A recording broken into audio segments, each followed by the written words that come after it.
നിലമ്പൂരിലെ ആര്യാടൻ ഷൗക്കത്തിന്റെ വിജയം നമുക്കറിയാം. കേവലം നിലമ്പൂരുകാരുടെ മാത്രം വിജയമല്ല, അത് കേരളത്തിലെ ജനാധിപത്യ ശക്തികളുടെ വിജയമാണ്.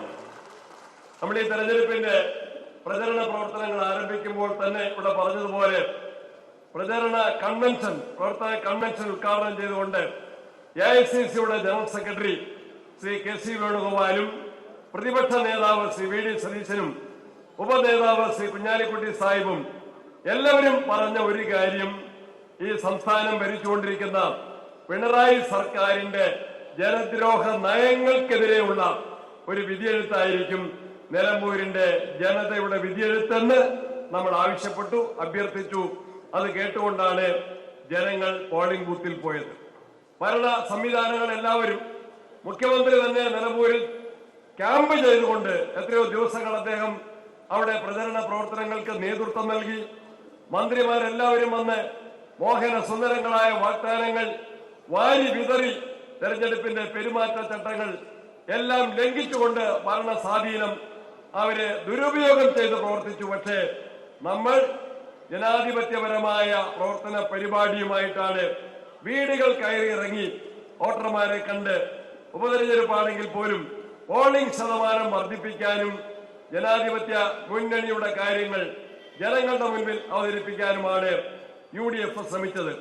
അതിൽ കോൺഗ്രസ് പാർട്ടി മാത്രമായിരുന്നില്ല, മുസ്ലിം ലീഗ് ഉൾപ്പെടെയുള്ള ജനാധിപത്യ കക്ഷികൾ എല്ലാവരും ചേർന്ന് ആര്യാടൻ ഷൗക്കത്തിനെ വിജയിപ്പിക്കുക മാത്രമല്ല ചെയ്തത്, പിണറായി വിജയന്റെ തെറ്റായ ഭരണത്തിന് കൃത്യമായ താക്കീത് നൽകാൻ നിലമ്പൂരുകാർ തയ്യാറായി. അതാണ് ഈ തെരഞ്ഞെടുപ്പിന്റെ പ്രത്യേകത.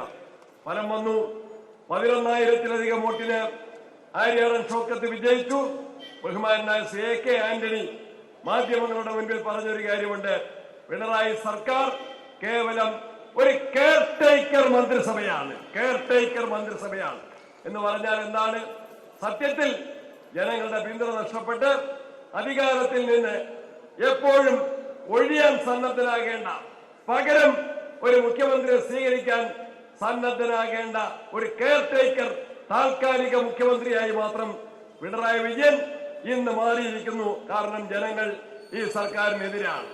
അത് നിലമ്പൂരിൽ ആവർത്തിച്ച് പ്രഖ്യാപിക്കാൻ നമുക്ക് സാധിച്ചു. പാലക്കാട്ട് നമ്മൾ പ്രഖ്യാപിച്ചു. 18,000 വോട്ടിന്റെ ഭൂരിപക്ഷത്തിനാണ് രാഹുൽ മാക്കൂട്ടത്തിനെ ഷാഫി പറമ്പിൽ രാജിവെച്ച ഒഴിവിൽ വിജയിപ്പിച്ചത് എങ്കിൽ പുതുപ്പള്ളിയിൽ നമുക്കറിയാം ഉമ്മൻചാണ്ടിയുടെ ദേഹവിയോഗത്തെ തുടർന്നുണ്ടായ ഉപതെരഞ്ഞെടുപ്പിൽ ചാണ്ടി ഉമ്മൻ ജയിച്ചത് 38,000 വോട്ടിന്റെ ഭൂരിപക്ഷത്തിനാണ് എങ്കിൽ PT തോമസ് നമ്മിൽ നിന്ന് പിരിഞ്ഞപ്പോൾ തൃക്കാക്കരയിലുണ്ടായ ഉപതെരഞ്ഞെടുപ്പിൽ ഉമാ തോമസ് ജയിച്ചത് 1,00,000 വോട്ടിന്റെ ഭൂരിപക്ഷത്തിനാണ്.